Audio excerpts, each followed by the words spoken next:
नमस्कार, आप देख रहे हैं आरडी न्यूज़। मैं हूं योगेश चक्रवर्ती। ये राजनीति भी अजीब चीज़ है। जी हाँ, कल तक नीतीश कुमार को जो पानी पी पी कर गाली देते नहीं थक रहे थे, आज उनकी चरण वंदना करने में जुटे हैं। जी हाँ, चिराग पासवान हों, उपेंद्र कुशवाहा हों या फिर सम्राट चौधरी हों, हर कोई उनके चरण वंदना में जुटे हैं। और सम्राट चौधरी इन तीन नामों के अलावा राम कृपाल भी उस लिस्ट में शामिल हैं जो सीएम नीतीश की चरण वंदना कर रहे हैं। वो भी सीएम नीतीश को कम नहीं कोसते थे। आखिर ऐसी क्या वजह है कि इन नेताओं को सीएम नीतीश की चरण वंदना करनी पड़ रही है? ये समझते हैं हम वरिष्ठ पत्रकार संतोष कुमार जी से। संतोष जी, कल बिहार में लोकसभा चुनाव के मतलब फर्स्ट फेज का नामांकन हुआ और नामांकन में तीन नाम जो हैं, चिराग पासवान, उपेंद्र कुशवाहा, सम्राट चौधरी, ये लोग हर जगह चारों लोकसभा क्षेत्र में मौजूद रहे, हेलीकॉप्टर से गए। मतलब काफ़ी थकान था, बावजूद इसके शाम में आकर के सीएम नीतीश की चरण वंदना करने पहुंच गए। आखिर इसके पीछे का राज क्या है? देखिए, सब लोग जानते हैं और भारतीय जनता पार्टी अच्छी तरह से जानती है कि बिहार में उनकी नैया बगैर नीतीश के पार नहीं लग सकती, बीच में ही डुबो हो जाएगी। लोकसभा चुनाव की घोषणा से पहले भारतीय जनता पार्टी ने जो सर्वे कराया था उसमें बीजेपी 2 अंक में नहीं आ रही थी, एनडीए। तभी नीतीश जी को एनडीए में लिया गया और नीतीश कुमार अभी तक उस बात को नहीं भूले हैं कि किस प्रकार भारतीय जनता पार्टी ने चिराग पासवान के साथ मिलकर जनता दल यू को तीसरे नंबर की पार्टी बना दी थी और नीतीश कुमार को तीसरे पायदान पर ला दिया। नीतीश कुमार को मतलब अपमानित होना पड़ा, उसका उन्होंने बदला चिराग पासवान की पार्टी को तोड़ करके लिया। लेकिन नीतीश कुमार ना तो दोस्ती भूलते हैं और ना ही दुश्मनी, दोनों अच्छी तरह से निभाते हैं और वो साथ रह कर आपको पता भी नहीं चलेगा और आपका क्या होगा आप खुद देखते रह जाइएगा। बोला जाता है, जैसा सभी दल बोलते हैं कि नीतीश कुमार जी के पेट में दांत है और वो इतना आराम से काम करते हैं ना। इधर हाल फिलहाल में वो थोड़ा बहुत गुस्सा हो जाते हैं, लेकिन वो शांत से जिसको आउट करना रहता है वो धीरे से उसको बाहर कर देते हैं, पता भी नहीं चलता है। चिराग पासवान, उपेंद्र कुशवाहा, राम कृपाल यादव या सम्राट चौधरी, सब लोग अच्छी तरह इस बात को जानते हैं और वो जानते हैं कि जनता दल यू के वोटरों ने मन में अगर ठान लिया, जैसा कि अभी तक तो जदयू के ऑफ द रिकॉर्ड में जो बताते हैं जदयू के वर्कर कि भाई और कि नीतीश कुमार को जदयू के वर्कर चिराग को अभी तक नहीं भूले हैं और वो जानते हैं कि भारतीय जनता पार्टी और चिराग को सबक सिखाना है। और भारतीय जनता पार्टी भी नीतीश कुमार को इस बार फिनिश करने के मूड में है। आप देख रहे होंगे कि कई जगह बागी उम्मीदवार खड़े हो रहे हैं, तो दोनों तरफ से मतलब एक होता है ना कि फ्रेंडली मैच चल रहा है, साथ रह करके दगा देने की बात हो रही है। जिस प्रकार 2020 में भारतीय जनता पार्टी और चिराग पासवान ने नीतीश कुमार के साथ में रह करके गला काटा था, दगा दिया था, वही तैयारी इस बार नीतीश कुमार भी काफ़ी सहमे हुए हैं। ये कहें कि शीत युद्ध जारी है। शीत युद्ध कहिए या जो कहिए, लेकिन नीतीश कुमार भी इस बार काफ़ी सचेत है। उनको याद है उस समय की 2020 का, कहीं भारतीय जनता पार्टी फिर उनके साथ यही खेल ना करे, लोजपा फिर यही खेल ना करे, इसलिए वो भी जैसे को तैसा आ रहे हैं तो गले मिल रहे हैं एकदम विस्तार से। और चिराग पासवान जान रहे हैं कि जमुई में अगर दामोदर रावत और सुमित सिंह ने खिलाफ कर दिया तो चिराग पासवान अपने बहनोई को जिता नहीं पाएंगे। दोनों नॉमिनेशन में नहीं गए थे, ना दामोदर रावत गए थे ना सुमित सिंह गए थे शायद, जैसा पता चला है। और भी जदयू के वर्कर उतना एग्रेसिव नहीं थे।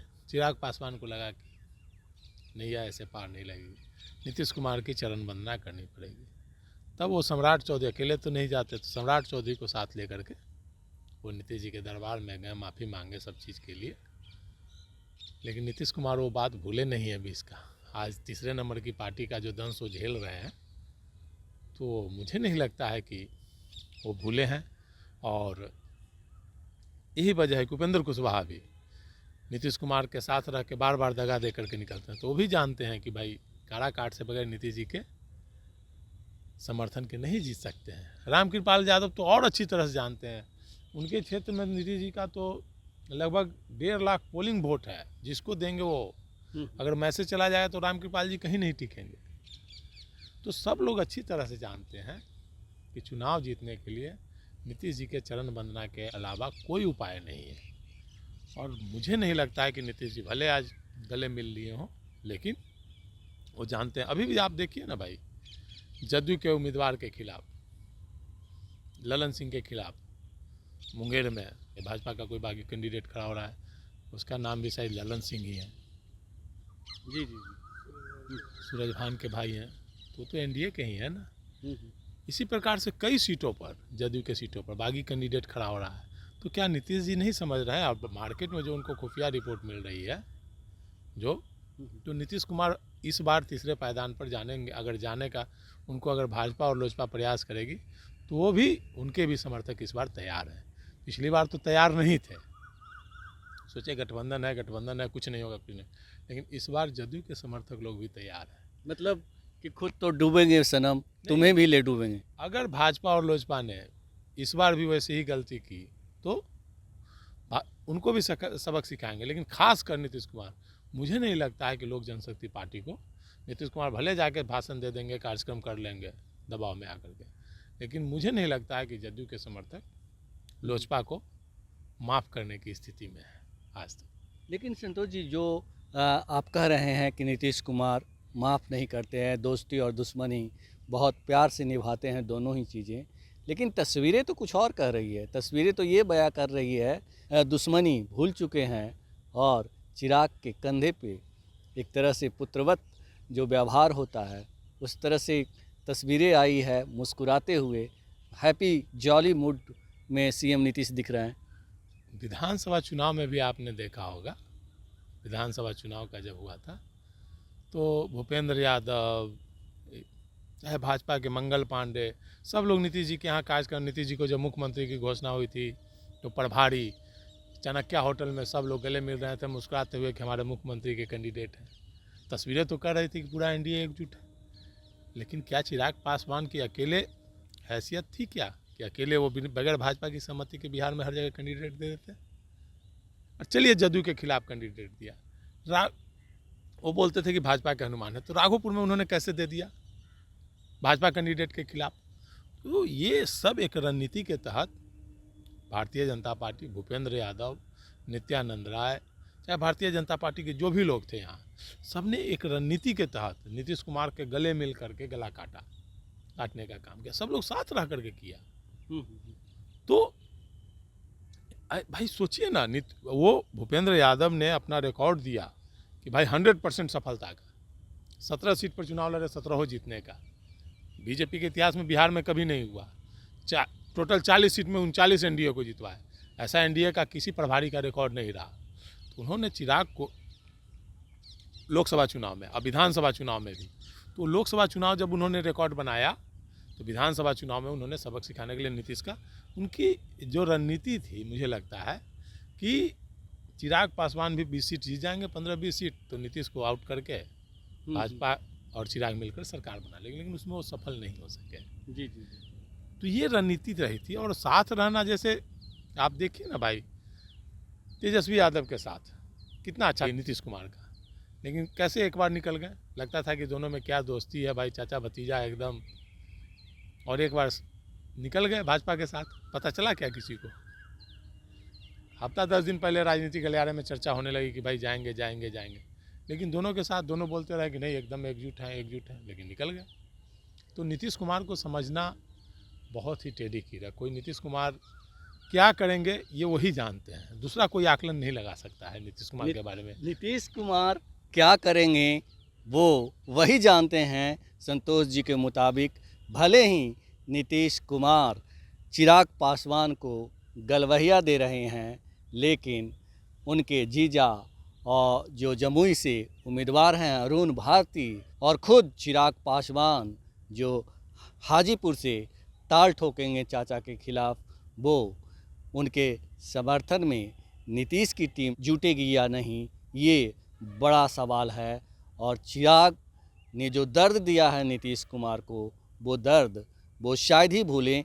ये तो ठीक है, लेकिन सम्राट चौधरी जिस तरह से और जो जेडीयू के दूसरे नेता हैं जो ले जा रहे हैं सीएम नीतीश का मुख्यमंत्री आवास का दरवाज़ा इन जैसे नेताओं के लिए खुलवा रहे हैं, तो बिना सीएम नीतीश की सहमति को तो नहीं हो रहा है। देखिए, चुनाव का समय है, अभी एक मैसेज देना है सब लोगों को कि एकजुट है। आप देखिए ना, चिराग पासवान का जब तक नहीं हुआ था, चिराग पासवान ने क्या मैसेज दिया था पहले कि भाई मेरा गठबंधन जनता के साथ है, किसी के साथ नहीं। जब बात फाइनल हुई तब उन्होंने खुलकर बोला कि हाँ भाजपा के साथ है। तो अभी गठबंधन हुआ है तो एक मैसेज देना है लोगों को कि भाई हम एकजुट हैं। जैसे विधानसभा चुनाव में भी लोगों ने मैसेज दिया था कि एकजुट है, लेकिन एकजुटता का मैसेज देना चाह रहे हैं, लेकिन भीतर ही भीतर एकजुट नहीं है। दल मिल गए हैं लेकिन दिल नहीं मिल गए हैं। आप अगर मिले रहते, एक मैसेज दिए रहते, तो क्या सुमित सिंह उनके मंत्री वहाँ जमुई में नॉमिनेशन में नहीं आते? क्या दामोदर रावत उनके पूर्व मंत्री और वर्तमान विधायक नहीं आते? जदयू के सभी लोग वहाँ थे क्या? नहीं, पता नहीं कितने लोग गए थे। तो ये एक मैसेज है, आप देखिए ना भाई। और उनके कैंडिडेट के खिलाफ भाजपा का बागी कैंडिडेट क्यों खड़ा हो रहा है? अगर ये मैसेज है तो क्यों खड़ा हो रहा है भाजपा का बागी कैंडिडेट? पिछले बार भी तो यही स्थिति थी, जो भी भाजपा के बागी कैंडिडेट सब नीतीश कुमार के खिलाफ खड़े हुए थे। ऐसे हालात में जो लोकसभा चुनाव है उसके नतीजे चौंकाने वाले होंगे। देखिए, अभी शुरुआत हुई है। जमुई सीट से मैसेज जाएगा, एक जमुई का जो सीट है वहाँ से मैसेज जाएगा। उस दिन पता चल जाएगा कि भाई दल मिले हैं या दिल भी मिले हैं। अगर उसमें, मुझे नहीं लगता है कि सुमित सिंह, पिछले चुनाव में भी सुमित सिंह चिराग पासवान के खिलाफ किए थे, पिछले चुनाव में भी, और चिराग पासवान भी उनको हराने के लिए प्रयास किए थे। दोनों का आज से नहीं, 14 से दोनों का 14 से ही चल रहा है। दोनों कभी नहीं मिल सकते हैं। नरेंद्र सिंह और चिराग पासवान का 14 से ही लड़ाई चल रही है। उनके सुमित सिंह के बड़े भाई अमित सिंह को टिकट नहीं मिलने दिया चिराग पासवान ने विधानसभा में। हार गए, कितना भी हुआ, नहीं टिकट लड़ने दिया, निर्दलीय उनको लड़ना पड़ा जमुई से। तो नरेंद्र सिंह का परिवार कभी चिराग पासवान को नहीं सपोर्ट, जान रहा है कि वो जीतेगा तो फिर यहाँ विधानसभा चुनाव में, अभी चूंकि उनका लोकसभा का चुनाव है, इसलिए वो अपना सीट निकालने के लिए किसी का भी पैर पकड़ सकते हैं चिराग पासवान। लेकिन जैसे ही अपना सीट निकल जाएगा विधानसभा से, तो उनको कोई मतलब नहीं हारे जीते, बस अपना नेतागिरी चमकाना है। तो विधानसभा चुनाव में जो काम किया था वो फिर करेंगे। तो इस बार आप जान लीजिए, जो भी जदयू के लोग हैं वो तो चिराग पासवान को सबक सिखाएंगे। लेकिन आप देखिएगा, मुझे जो लगता है कि भाजपा के लोग भी नीतीश कुमार को, भाजपा यही चाहती है कि नीतीश और चिराग में चलते रहे। हाथी का दांत जैसे होता है, दिखाने को कुछ और खाने को कुछ, तो वही हाथी के दांत की तरह है नीतीश कुमार और भाजपा की दोस्ती। दिखाने के लिए बीच में देखिए ना, दिखाने के लिए भाई दोस्ती है, मुख्यमंत्री के कैंडिडेट है और हर जगह हराने का काम है। फिर वही नीतीश कुमार जी को फिनिश करने की रणनीति चल रही है। आप देखिए ना भाई, मैसेज आप आम लोगों के बीच चर्चा में देखें, नीतीश कुमार तो इस बार फिनिश है, नीतीश कुमार को इस बार फिनिश कर। भाजपा के लोगों से बात कीजिए, नीतीश कुमार के कैंडिडेट नहीं जीत रहे हैं। बिल्कुल। तो भले ही नीतीश कुमार चिराग पासवान को गलवहियाँ दे रहे हों, लेकिन स्थिति कुछ और है। दिल नहीं मिले हैं, दल जरूर मिले हैं। हम आपको बता दें कि ठीक उसी तरह कि जैसा संतोष जी ने कहा कि हाथी के दांत दिखाने के कुछ और होते हैं और खाने के कुछ और। फिलहाल इतना ही। आप हमें फेसबुक पर फॉलो करें, यूट्यूब पर सब्सक्राइब करें, लाइक करें, शेयर करें और कमेंट कर अपना महत्वपूर्ण विचार और सुझाव ज़रूर दें। धन्यवाद।